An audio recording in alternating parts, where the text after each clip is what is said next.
Dereta, dereta, dereta. Stop, stop, stop. Okay, okay. Hop, hop, hop, hop, hop, hop, hop. No le mueva. Asparagus. Hey guys, what's up? It's Stephanie and welcome back to my channel. So today I'll be making a new video for you guys. I'll discuss the topic in a few minutes. I just want to give you guys a quick vlog of what my mornings usually look like. Usually I wake up in the morning, of course, and then I'll usually try to get a workout in. So this is currently during COVID-19. For those of you who have seen my previous videos, I'm currently out of clinical rotations. I've been out since March. And I'm still waiting to go back. I'm currently recording this in July, towards the end of July, so I'm still waiting to go back to rotations. I try to study it as much as I can because I'm scared that once I go back to clinic I'm not going to know anything or I'm not going to be a good practitioner, so I try to read as many books as I can. And usually what my days look like is that I wake up, I'll usually work out, whether it's here in my living room or I'll go to the gym. Not every day, but every other day. I feel like I've gained so much weight ever since COVID-19 started.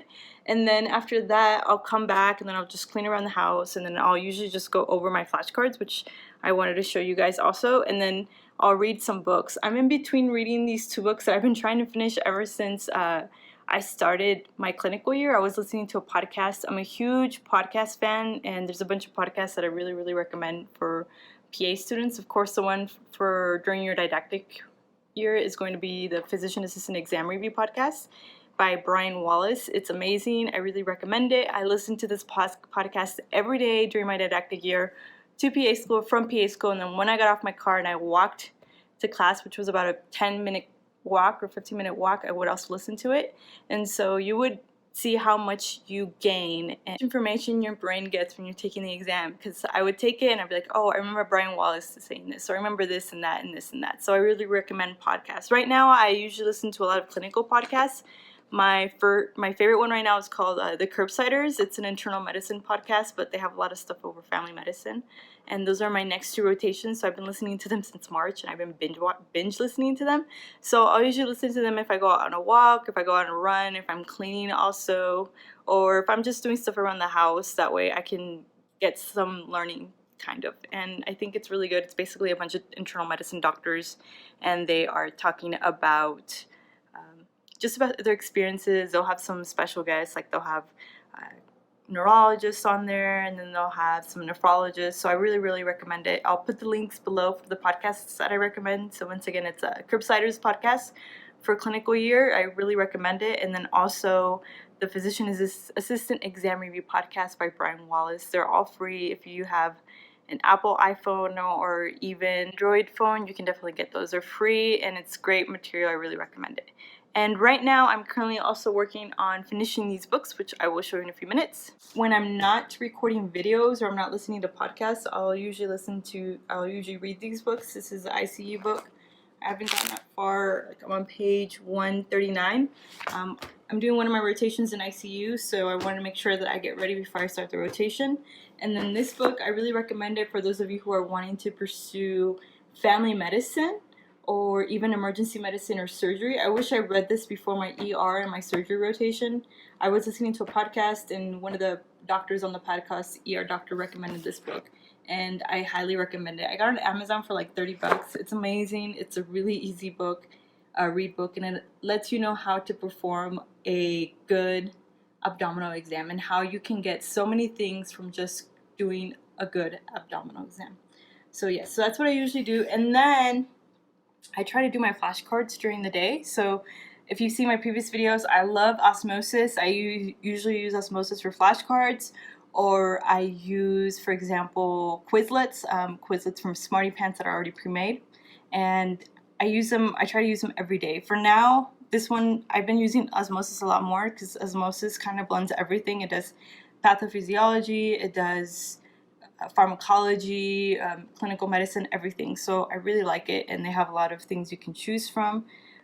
They have about 16,000 flashcards. I think I've only done like 10,000, so I still have like 6,000 to go, and you usually can go and add whatever you want to. So right now I finished all my EOR exams. I'm currently in my clinical year, and I am currently in my elective. So during your elective, you really don't have an end of rotation exam you need to study for. But I do have the PANCE coming up, so what I did is that I just went and I added everything, so hematology, microbiology, everything on here, and I've been trying to finish them since I've added them. So it's been around 10,000 flashcards, and I've been doing about 500 to 400 flashcards a day. Daily repetition, as you can see, it's about 400 flashcards, but I already started some in the morning. So usually I do these flashcards during the day. And yeah, that is basically what I do every day.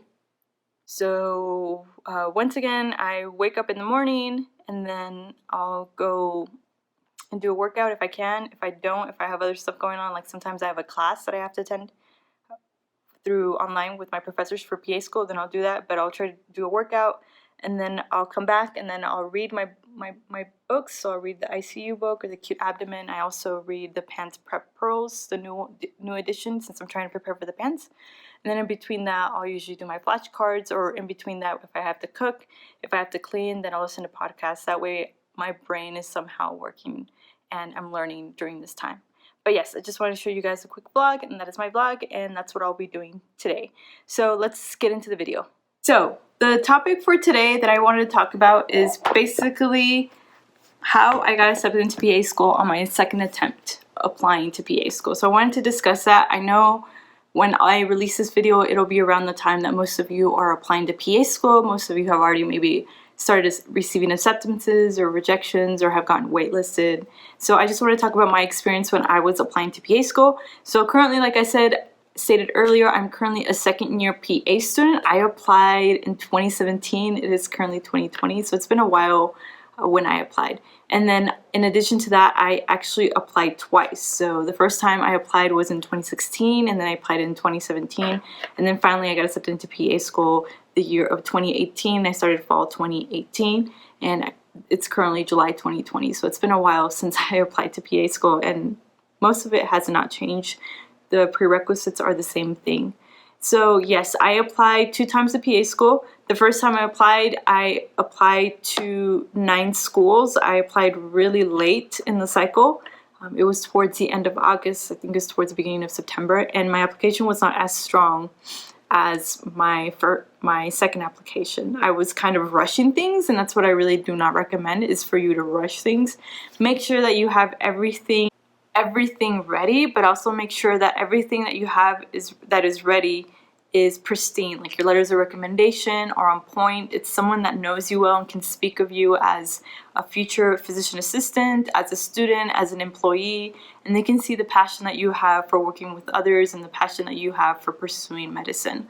So you want to make sure that you choose individuals that know you well. So for example, for me, the people that I chose was a professor that I did research with. She knew me since I started my bachelor's degree at Texas A&M with her. So she knew me very well, plus I did research with her for 2 years. And she knew that I wanted to become a PA. She knew my work ethic. She knew my critical thinking skills, etc. So she was able to write me a really good, strong letter of recommendation. Another individual who wrote me a letter of recommendation was my PA. There was a PA that I worked at in the urgent care, and I had known him for about 2 years, and we worked almost every day together. So he knew me very well. We worked 12-hour shifts. I always asked him questions about his PA career, what he did to get into PA school, how it was when he applied, why he chose to become a PA over an MD, etc. So he really knew that I wanted to become a physician assistant. And the third person that wrote me a letter of recommendation was my manager at the urgent care that I worked at. She also knew me very well. I had been working for her for about 2 to 3 years, and she knew that I wanted to become a physician assistant. She also knew my work ethic. She knew I never called into work. I showed up to work every day. I showed up on time. I always made sure that the clothing that I was wearing was presentable, etc. So she was able to speak really well on my behalf. And to this day, I still have really strong communications with her. She actually emailed me the other day asking me if I was looking for a job once I graduated as a PA, to contact her. So that's why it's really important also, if you can, that before you start PA school, to make sure that you have those strong relationships or connections if you work in the medical field. I know, for example, for me, I was, and I'm still not sure if I'm trying to pursue or if I want to pursue a residency or a fellowship in the ER. I'm not sure right now as of this point, being that I don't know if ER is for me. But I used to work in the emergency room. I worked in the ER for about 5 years. I made really good friends with some of the PAs I work with and some of the medical doctors I work with also. And I was wanting to apply to a fellowship or a residency for the ER. and the two individuals that ran it were individuals I work with and I knew very well. So I know definitely if I apply to that program, I can get in contact with them and they can help me out with maybe getting into the fellowship or residency, since I do know them very well and they know how I work. So that's why it's really important to make sure that you make those strong connections with the PAs, with the MDs, with the managers, with the staff around you that works with you, because in the future you will definitely be working with them. It's like some of my classmates say and some of my professors say is that the PA world or the medical world is so small, so you always want to make sure that you don't make a bad impression on anyone. So when I applied the second year, I had a lot more stronger letters of recommendation. I had a lot more patient care experience hours. The first time I applied, I didn't have that many patient care experience hours. I was actually a pre-dental student before I switched over to pre-PA. So I thought I wanted to do dentistry. I had a lot of shadowing hours in dentistry. I had a lot of volunteer work in free dental clinics.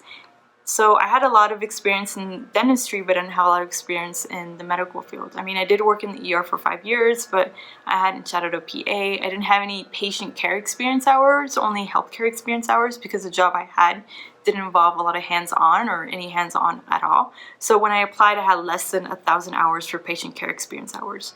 And a lot of the PA schools that you apply to require at least that I was looking at 1,000 hours of patient care experience hours, and then of course they require healthcare experience hours, and I didn't have that the first time I applied to PA school.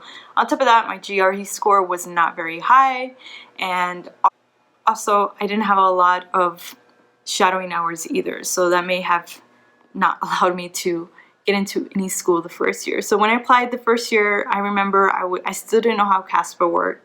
I was struggling to get everything in. I was asking the individuals to write me letter of recommendations at the last minute, so of course they want strong letters of recommendation. So I was finally able to submit my application. I don't know how, but I got one interview from a program in California, and I interviewed with them, and I definitely did not do well because I was very, very nervous. I'm already a very nervous individual when I'm interviewing, and so I know I didn't do very well, and then after that I got waitlisted. But what I learned from the first year that I applied to PA school, what are the things not to do? So if you are in the same boat, say that you've already applied to schools and you're getting waitlisted, don't get demotivated. Definitely do not get demotivated. If anything, make sure that helps you motivate you for your second application. The second time, look at your application and see, where am I lacking? Is it my GPA? Is it my GRE? Is it my letters of recommendation? Is it my personal statement? Is it the number of hours I have in healthcare experience or patient care experience, etc.? So make sure that you look at your application and also how you interviewed. What did I do when I was interviewing? Did I dress inappropriately? Did I answer the questions incorrectly? Did I say something that I should have not said, etc.? So make sure that you look at yourself and you say, what can I work on and what can I do better on the next application? So I just wanted to make a video for you guys, for those of you who are feeling demotivated. I know it can be demotivated, especially when you start getting those rejection letters. I know definitely when I started getting the rejection letters, you're so anxious to be looking at your mailbox or you're checking your phone constantly to see if you get the acceptance letter. And then sometimes if you apply a lot of PA schools like I did, those rejection letters start coming in. And I know it can be a little disheartening. It definitely was very disheartening for me, and I was very demotivated, but thankfully I applied the next year and I made sure that my application was stronger the second time I applied. So definitely do not be demotivated. If anything, just look at yourself and look at your application and see what you can improve on. Alright guys, thanks for watching my videos, and I will talk to you guys later. Bye.